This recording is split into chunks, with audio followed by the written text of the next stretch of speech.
Ryan.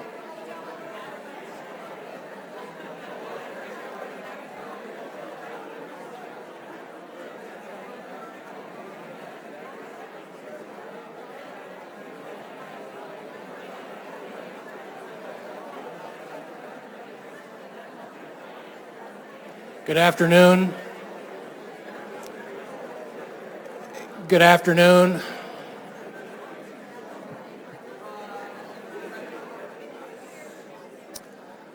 I want to thank you all for coming. We may need to find a larger venue next year. I really appreciate you all being here.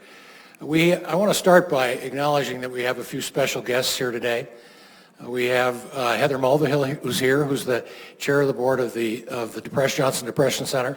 Kevin Reedy is here, who's working on a fund that I'll talk about in a little while. We have Ted Harms, who's here as the executive director of our largest philanthropic partner, the Anschutz Foundation. And from our hospital management, we have Chris Gessner and Liz Concordia from UC Health, and Jenna Hausman, the CEO of Children's Hospital. So I can promise you I wouldn't be standing in front of you today with a story that I'm about to tell you without the help of all of those people. So please give them a round of applause.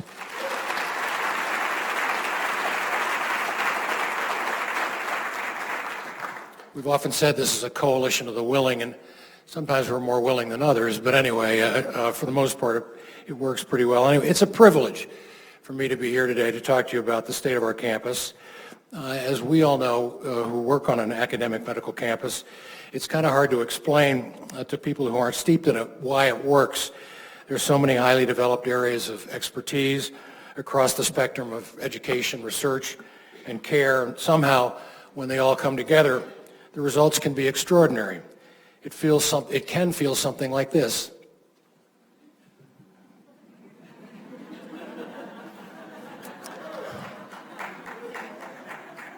I love that cartoon. The good news here is that I think I can explain about the middle of our equation. The miracles here happen because of you, all of you. They happen because of our partner organizations, especially our hospitals, and their collaboration, which collectively lifts all of our boats. And most of all, the miracles happen here because of our faculty, our staff, and students, those here in this room and those watching online.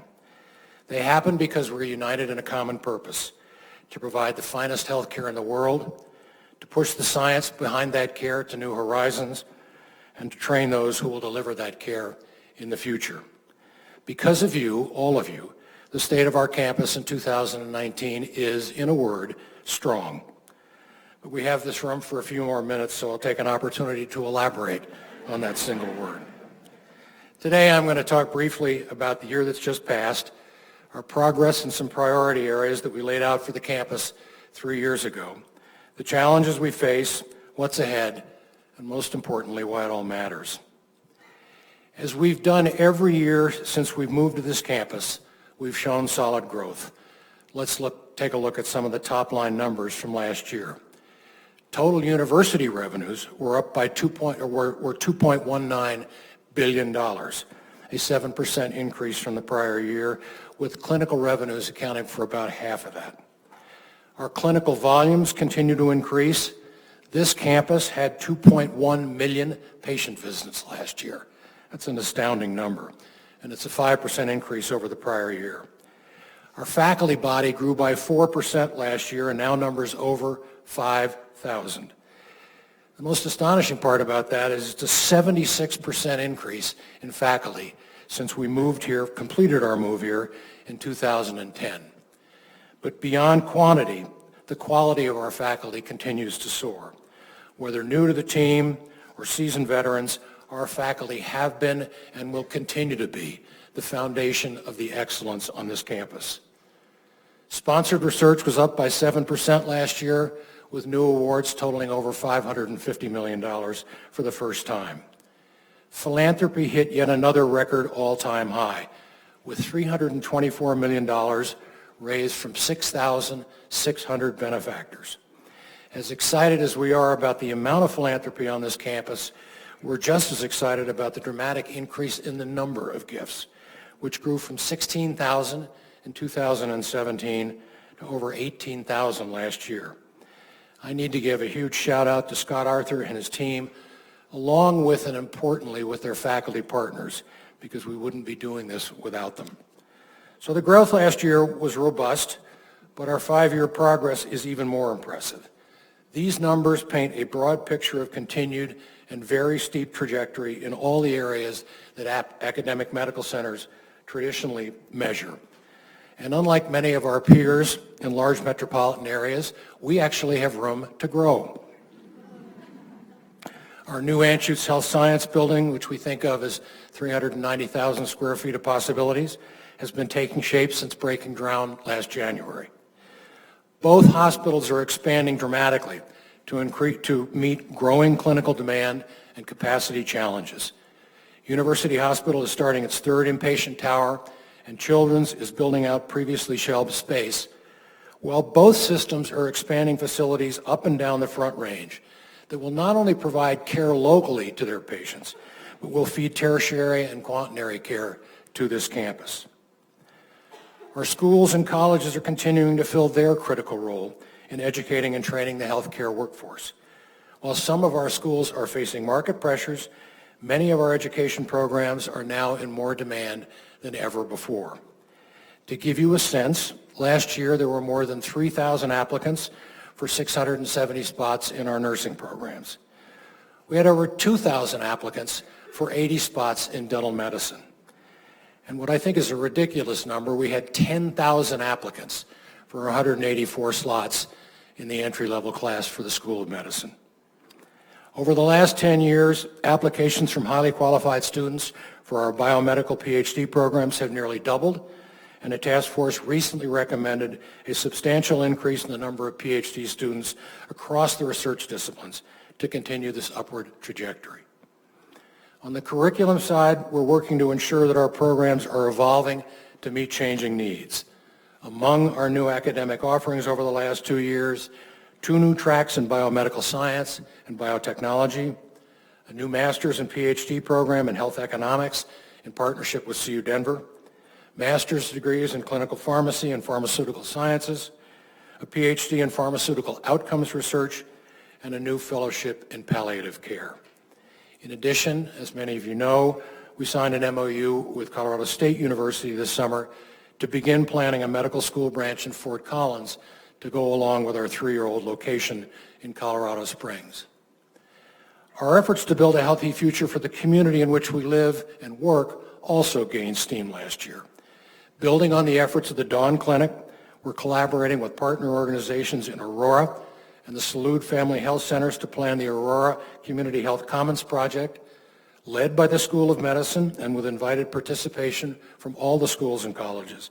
This federally qualified health center will be able to serve approximately 4,600 unserved or underserved citizens of Aurora in an interprofessional care delivery model. Almost exactly 3 years ago, we suggested a number of priorities for the future of this campus, and I'm happy to report on progress in those areas. The first was to continue to invest in clinical excellence. It's really the fuel that powers the campus. It gives me great pleasure to say that our hospital affiliates and our relationships with them are as strong or stronger than ever. Driven by our faculty, Children's Hospital Colorado is now back in the top 10 nationally, as ranked by U.S. News and World Report, and the University of Colorado Hospital remains the #1 adult hospital in Colorado. We are working with both our hospital partners to jointly invest in a number of shared programs and assets, including the Cancer Center, the Center for Personalized Medicine, clinical trial software, regenerative medicine, and behavioral health care, and faculty recruitment in a host of specialties.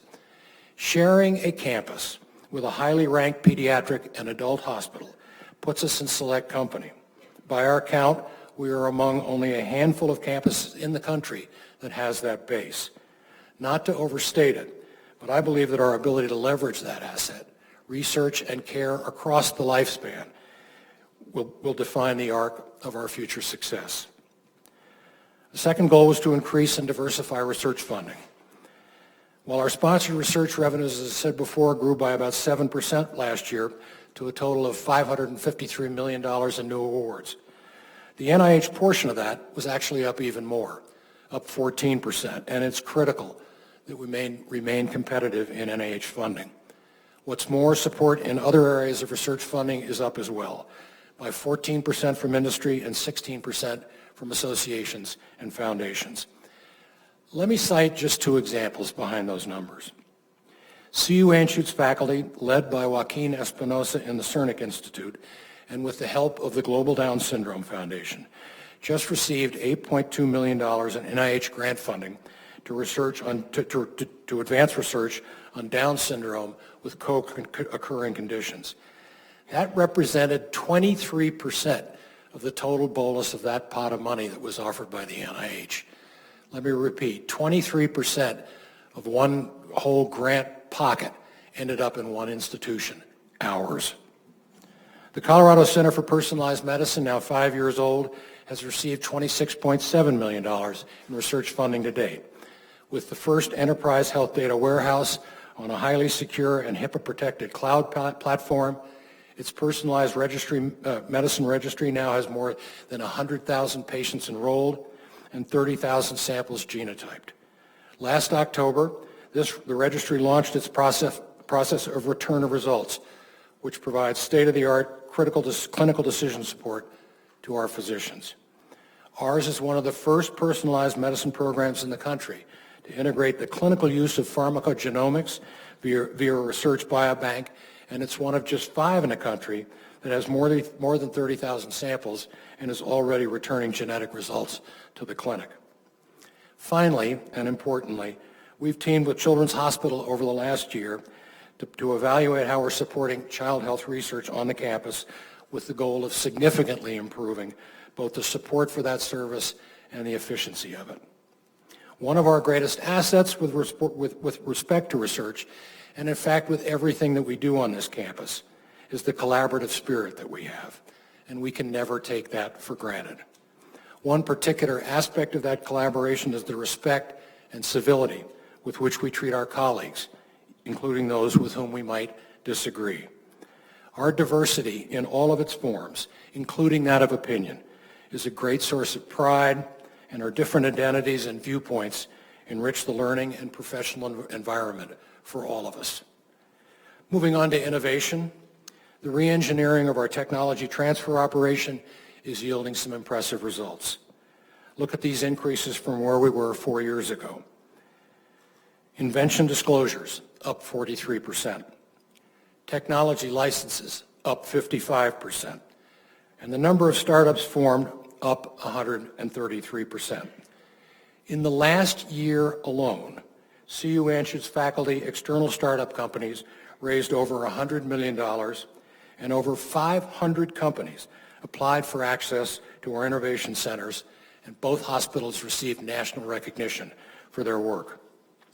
Just last month, the campus was selected by the NIH as one of the top innovation research centers in the country. We are now designated as an NIH Research Evaluation Commercialization Hub, and will receive a $4 million grant over 4 years to scale our SPARK program, a partnership of CU Innovations, the CCTSI, and the Cancer Center. Currently in the second year, the SPARK cohort has already raised over $7 million in follow-up funding, launched several startups, and recruited over 25 industry mentors from around the country to assist our faculty in the process of transitioning their discoveries into products that will improve health. We also now have a relationship with an external fund, which we haven't yet announced, but it is coming, of up to $50 million to support innovation at companies associated with this campus.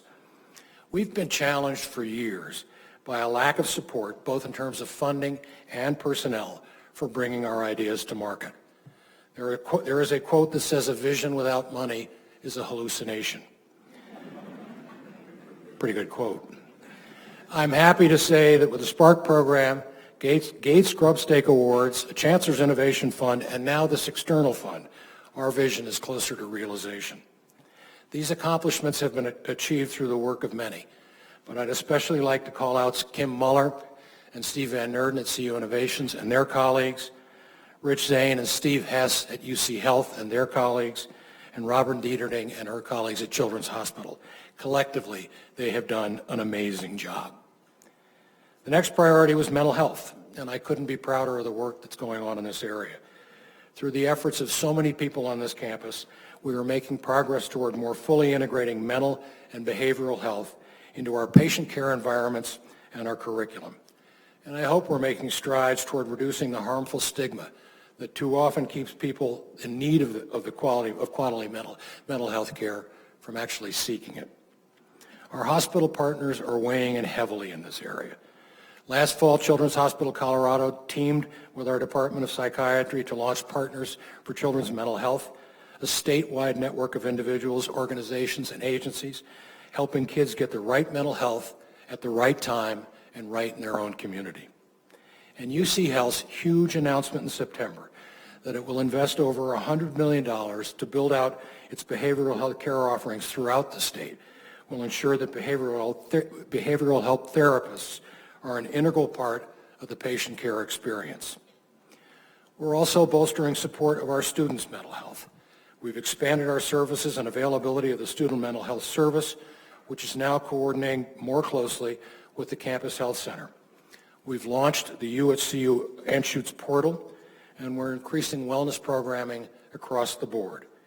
We still have a long way to go down that road. I don't think it ever has an end, but we're committed to the journey. Finally, we talked about marketing, and I'll have a lot to say about that in a bit. So we've continued to experience rapid growth in most key areas, and not just in the past year, but really every year since we've been on this campus. That said, life is not a bed of roses. In reporting to you on the state of the campus, I would be remiss if I did not also mention what I see coming as continuing challenges for the campus and for the field of healthcare. The first and most obvious is the continually rising cost of healthcare. We have a very real obligation to be part of the solution to what is an unsustainable pattern. The second, and it's totally related to the first, is the impact of shifting government policies on the healthcare marketplace. Looming state and federal legislation has the potential to significantly impact our economics. At the state level, it's very clear that the Polis administration has placed a bullseye on healthcare costs, with the center of that eye on hospital expenses. At the federal level, the 2020 election obviously has enormous potential for creating market disruption. These are very real headwinds that are appearing on our horizon. And let me be clear, anything that happens to anything that impacts our partners' economics impacts ours as well. Federal funding for scientific research and the NIH and other agencies face an uncertain future. While we're more hopeful here, with the climate that we have in Washington today, anything can happen. Outside of funding, regulatory guidelines, especially in the new areas of biologic, present new and shifting hurdles. Frankly, we've struggled with issues here, and we need to invest in our capabilities. And largely because of our rapid growth, we have infrastructure issues. The need for better transportation access, parking, and nearby amenities, these are all constraints. Challenges driven by growth are nice problems to have, but they're still problems. So what's ahead? We do expect some exciting developments in the coming year. Here are a few in brief. We will continue to see growth in our clinical practices. The FQHC I mentioned earlier will open in Aurora in a temporary location in advance of its permanent campus on Colfax. Bioscience 3 will open on the Fitzsimmons Innovation Campus with greatly expanded space and programming for bioengineering. We will launch new educational offerings in public health and personalized medicine. We will have a plan to grow and consolidate efforts in data sciences. We will launch a program to provide funding for collaborative research with our colleagues in Boulder. We will begin first-in-human investigator-initiated trials in cellular therapy with our faculty in our clinics. We will have a plan to process and reduce the time it takes us to start a clinical trial from where it is now, which is unacceptable, to under 90 days. We will see the continued growth of CU Innovation Partnerships with Round 3 of Spark and Round 4 of the Grubstake Awards. And that's just a taste of what's happening. I've spoken at some length today about numbers and volumes and revenues, and those are all pretty good stories and very good measures of success. But I don't want to lose sight of the forest for the trees. More importantly than the numbers is our work's purpose. Everything that we do, all of it, matters for the simple reason that it's in service of people. Finding the next cure, improving the lives of our patients, and teaching the future of healthcare professionals to do the same. If you really want to see why our work matters, just take a walk around the campus. You can talk to a new dental student who's using virtual reality technology to practice the fine motor skills and hand-eye coordination that her field requires. It matters that she's at one of only a handful of schools in the country to offer this. Her education is further enhanced by the diversity of perspectives in a class that is now 25% underrepresented minorities. Or talk to Jason Stoneback, who's pioneering new osteointegration surgery for amputees. Because of Dr. Stoneback and his limb restoration program team, patients who were running out of options when traditional socket prosthesis failed them now have the possibility of an innovative bone anchoring device implanted in their femur and their tibia, allowing them to move with less discomfort, more sensation, and significantly improved quality of life. Or talk to Dan Paliea about the mood in his acute myeloid leukemia clinic these days. His clinical trials, using research from Craig Jordan's lab, led to a treatment breakthrough that showed a 91% response rate in a condition that had for decades almost always been fatal. His clinics, in his words, have gone from a somber, depressing place to one where we don't talk much about cancer anymore. You can see why our work matters in all corners of the state. Go to the southwest Denver suburbs and talk to Joey, the asthmatic kid who has managed not only to avoid the ER, but is fulfilling his dream of playing Friday night football, thanks to services he's received from the CU Health Clinic at a school run by CU Nursing's Alexis Barrere and her staff. Talk to the people in El Paso County who are worried about the elevated levels of PFA in the chemicals in their blood due to contaminants in their drinking water. They're glad the Colorado School of Public Health is about to embark on a research program to determine just what the exposure risks and health impacts of that condition are.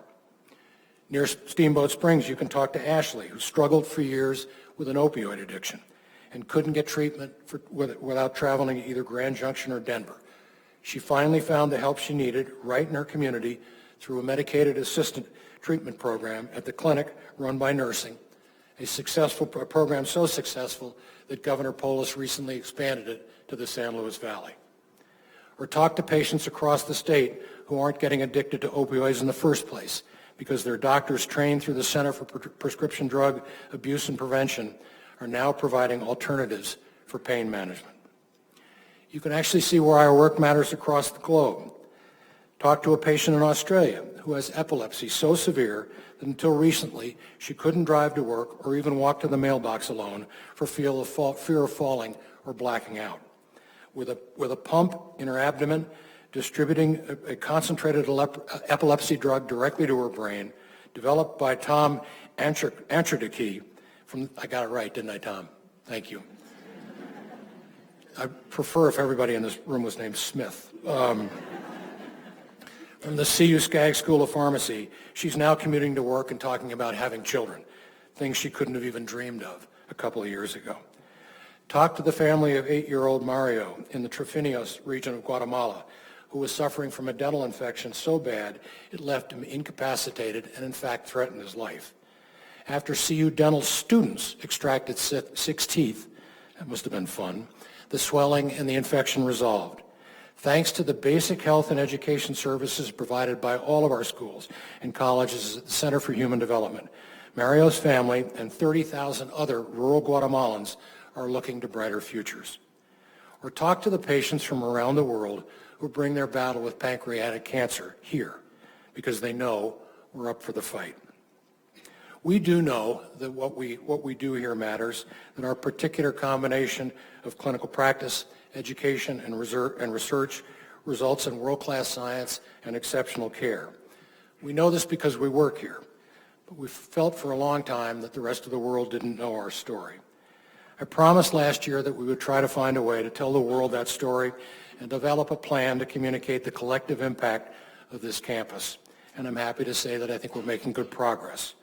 The first step was to shift our domain from ucdenver.edu to cuanschutz.edu over the spring and summer. Next, we developed a new marketing campaign this year with one key element. It jointly promotes all three major entities. Our This Is Breakthrough campaign illustrates how, together with our partner hospitals, we're breaking down barriers to accomplish the extraordinary. Perhaps most exciting of all, the campaign features our own people, highlighting their visionary work and the innovations they've achieved. See for yourself in this video. Get in. We're going. Where? To shape the future. All right here. Leave your doubts. Bring your dreams. Bring your theories. Bring snacks. Bring it. We're going to challenge everything. We're going to push ourselves, push boundaries, and push buttons. We're going to take risks, take notes, take names, find new innovations, new discoveries, new ways to transform lives. This is where we stand up all day and stay up all night. This is where we ask questions, find answers, and attack the toughest health problems on the planet. This is the place where every single cell within each and every one of us comes together for something bigger. This is the intersection of education, research, and patient care, where tomorrow's breakthroughs happen today. This is Children's Hospital, Colorado. This is UC Health. This is the University of Colorado Anschutz Medical Campus, and this is Breakthrough. This is Breakthrough. This is Breakthrough. This is Breakthrough.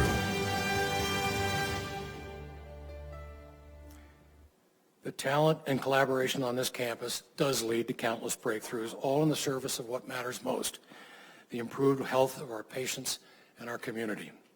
It matters, and it will continue to matter to families and to communities everywhere who rely on us for hope, for healing, and for life. May we never lose sight of how priceless and important that mission is. Thank you very much.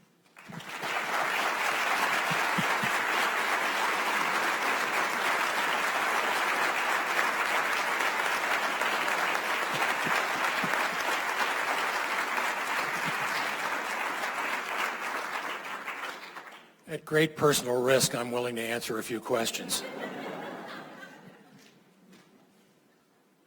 I hear none. Great. That's terrific. Thanks very much, everybody. I really do appreciate all you being here. Thanks very much. And more importantly, thanks for everything that you do, because it is you that make this place what it is. So thanks a lot. Have a great evening.